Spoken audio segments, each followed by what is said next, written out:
प्रश्नमा उभिएर रोएको अभिनय र नाटक गर्ने गतिविधिलाई राजनीतिकरण भनिन्छ सम्माननीय सभामुखज्यू। त्यो अनि गाडी लाइनै हुन्छ ट्याटारा टुट्टु गर्छ पाएन अब तिनीहरूले कसैले नि गर्न पाएन हैन कसैले पाएन। अब यो नेपाली जनताको राज हो क्या यो। सलभ हटाउनु पर्छ अगाडि पछाडि ट्विटी गाडी सुरक्षाकर्मी राख्न हुँदैन भन्ने तर सत्तामा पुगेपछि आफ्नै अगाडि पछाडि सुरक्षाकर्मीको लावा लस्कर घेरा लिएर हिँड्ने प्रवृत्तिलाई राजनीतिकरण भनिन्छ।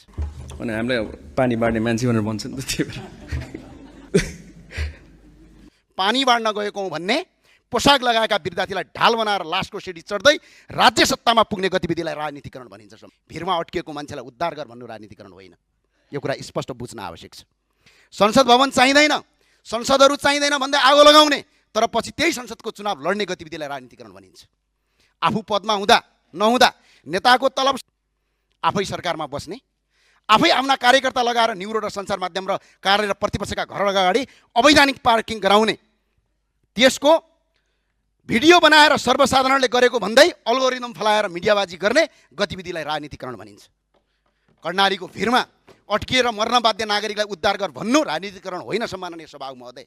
उद्धार गर्नुपर्ने समयमा हेलिकप्टर नपठाउने फोन नउठाउने दादा र डनगिरी शैली देखाउने तर पछि संसदको रोस्टरमा उभिएर रोएको अभिनय र नाटक गर्ने गतिविधिलाई राजनीतिकरण भनिन्छ सम्माननीय सभामुख महोदय।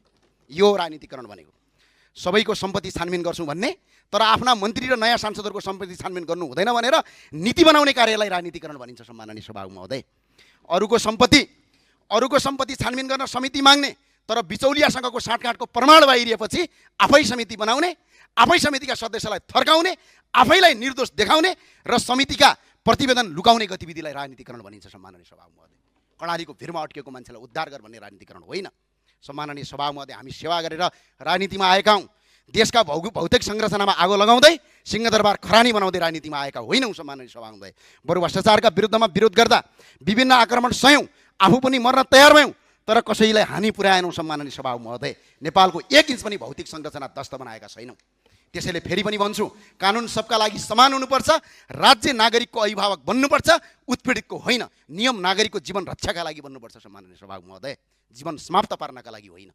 यो नीति बन्न सक्दैन।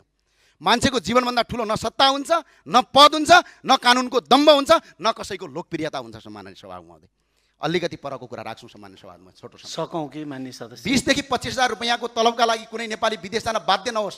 सागका मुठा बेचेर होस् या मकै पलेर होस् वा पानी परिरहेको बेला ठेलागाडामा चटपटे बेचेर होस् आफ्नै देशमा बसेर आफ्नो परिवार पाल्न सक्ने वातावरण राज्यले बनाओस् भन्नु हाम्रो माग हो। भ्रष्टाचार विरुद्धको सबैभन्दा ठुलो शक्ति जनताको आवाज हो र यही आवाजबाट सुरु हुँदैछ नेपालमा भ्रष्टाचार विरुद्धको मिटु अभियान।